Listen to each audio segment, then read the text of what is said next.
कमल का तो हमारे सभी संतों महंतों भगवंतों के साथ सीधा सीधा जुड़ाव है। अगर शायद ये चुनाव का माहौल न होता तो शायद मैं भी कुछ और मिजाज में होता, लेकिन मैंने भरपूर कोशिश की है कि उन चीजों को बाहर रख करके आऊं। मैं तो नहीं लाया, लेकिन आप जरूर लेके आए हैं। देश का विश्वास है कि यहीं से भविष्य की नई यात्रा शुरू होगी।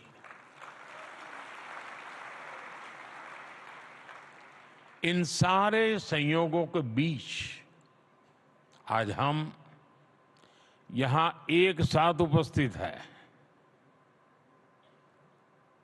और आप समझ गए होंगे मैं एक साथ उपस्थित होने का मतलब क्या होता है।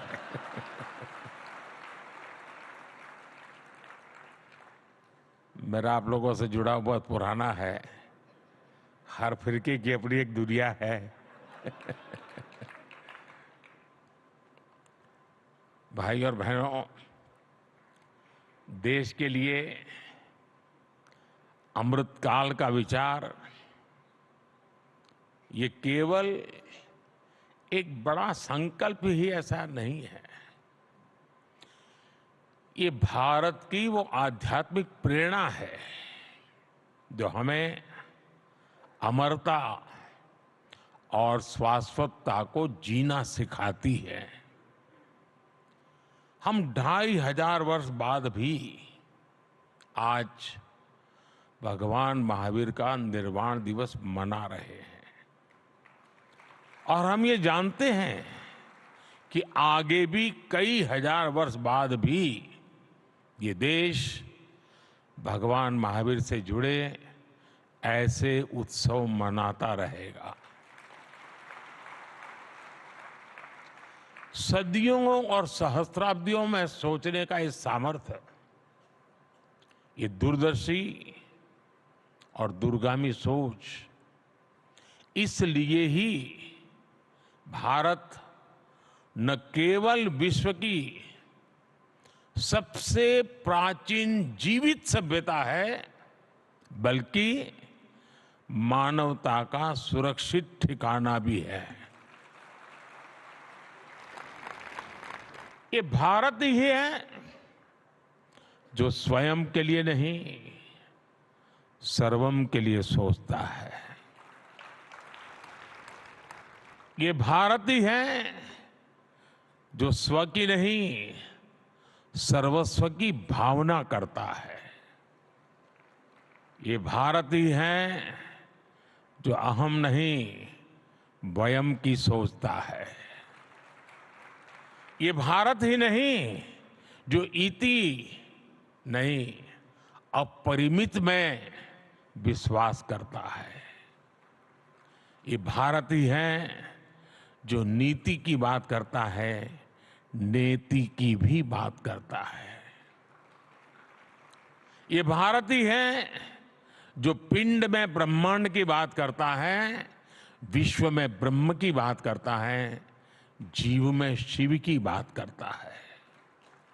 साथियों, हर युग में जरूरत के मुताबिक नए विचार आते हैं, लेकिन जब विचारों में ठहराव आ जाता है तो विचार वाद में बदल जाते हैं,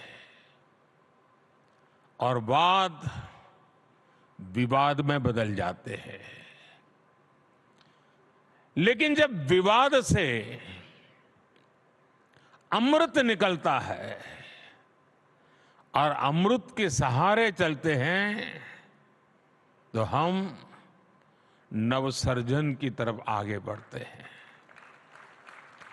लेकिन अगर विवाद में से विष निकलता है तो हम हर पल विनाश के बीज बोते हैं। 75 साल तक आजादी के बाद हमने वाद किया, विवाद किया, संवाद किया, और इस सारे मंथन से जो निकला,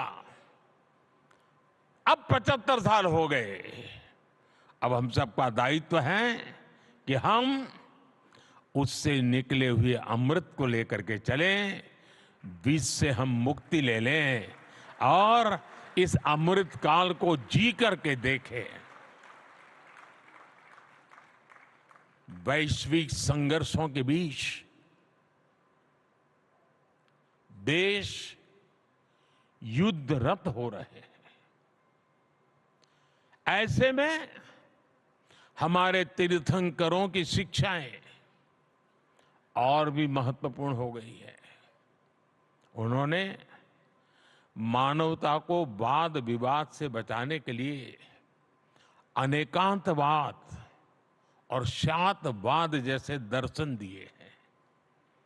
अनेकांतवाद यानी एक विषय के अनेक पहलुओं को समझना, दूसरों के दृष्टिकोण को भी देखने और स्वीकारने की उदारता वाला।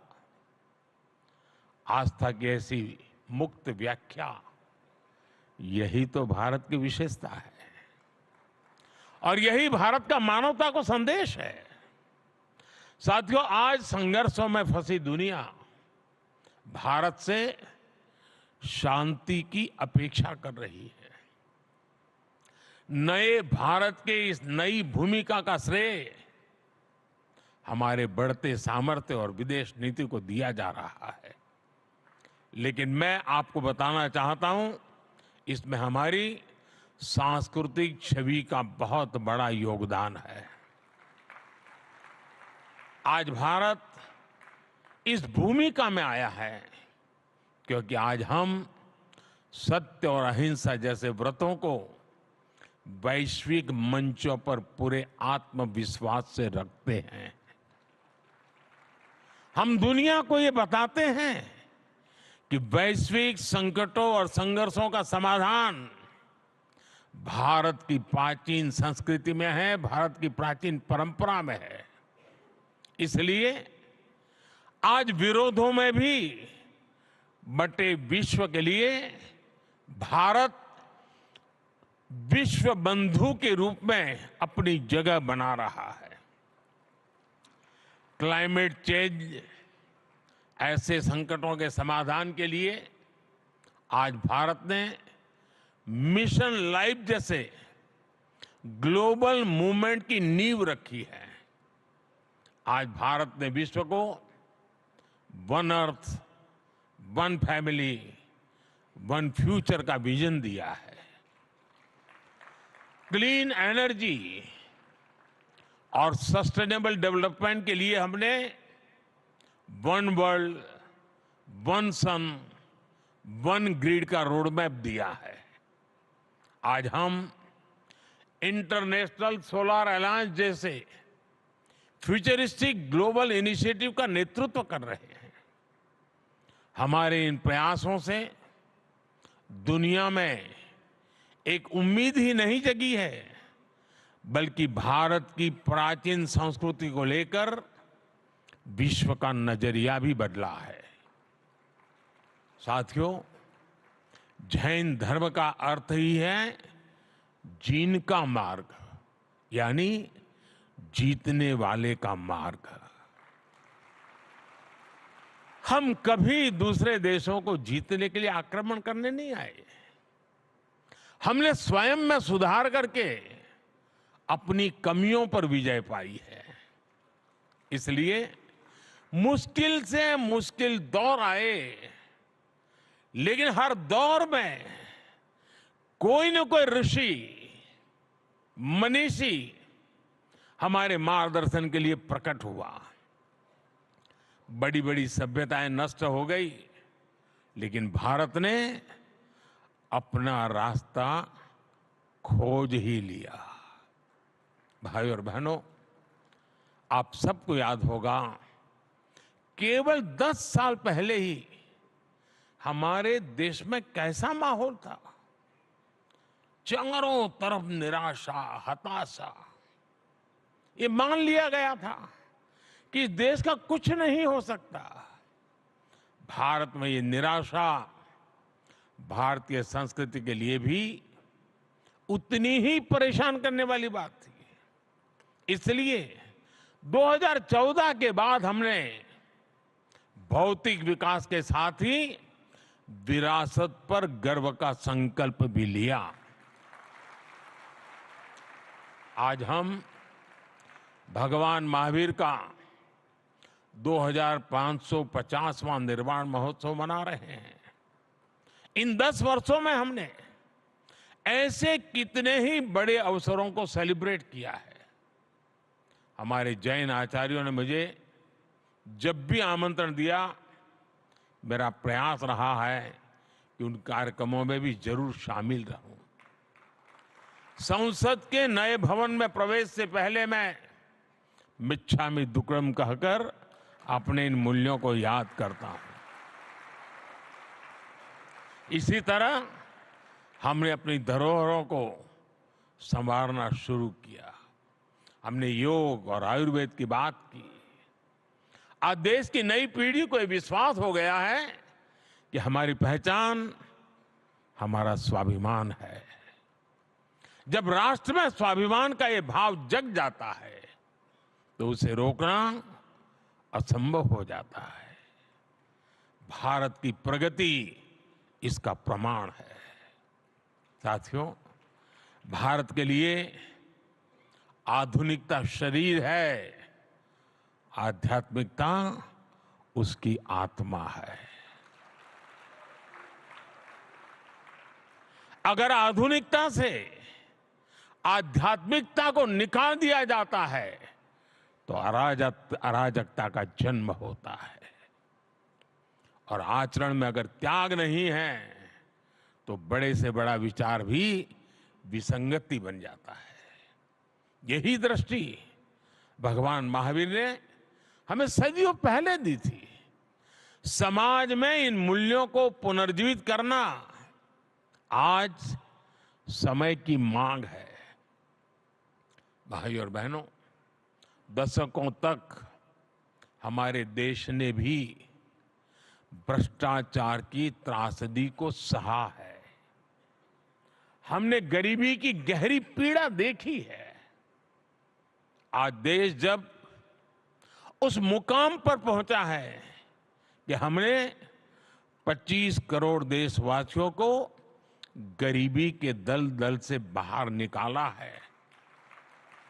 आपको याद होगा, मैंने लाल किले से कहा था और अभी पूज्य महाराज जी ने भी कहा, यही समय है, सही समय है।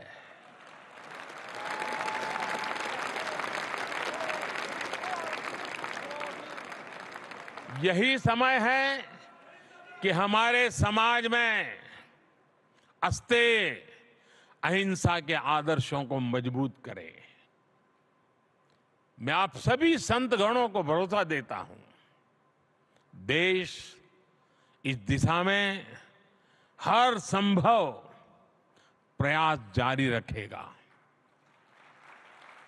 मुझे विश्वास भी है कि भारत के भविष्य निर्माण की इस यात्रा में आप सभी संतों का सहयोग देश के संकल्पों को मजबूत बनाएगा, भारत को विकसित बनाएगा।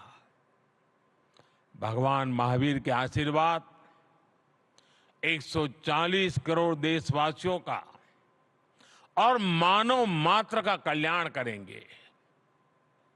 और मैं सभी पूज्य संतों को श्रद्धापूर्वक प्रणाम करता हूं। उनकी वाणी में एक प्रकार से मोती प्रकट हो रहे थे।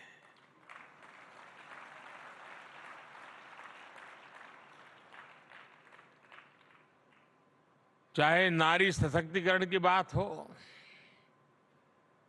चाहे विकास यात्रा की बात हो, चाहे महान परंपरा की बात हो, सभी पूज्य संतों ने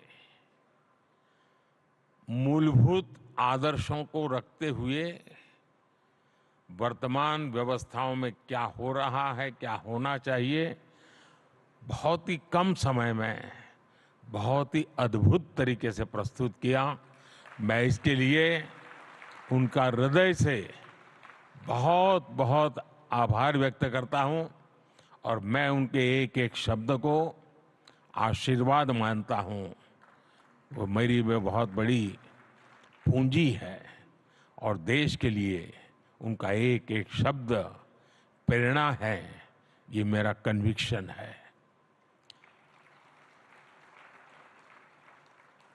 अगर शायद ये चुनाव का माहौल न होता तो शायद मैं भी कुछ और मिजाज में होता।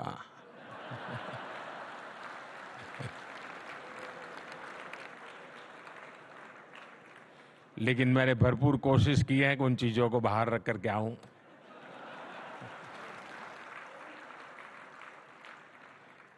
मैं तो नहीं लाया, लेकिन आप जरूर लेके आए हैं।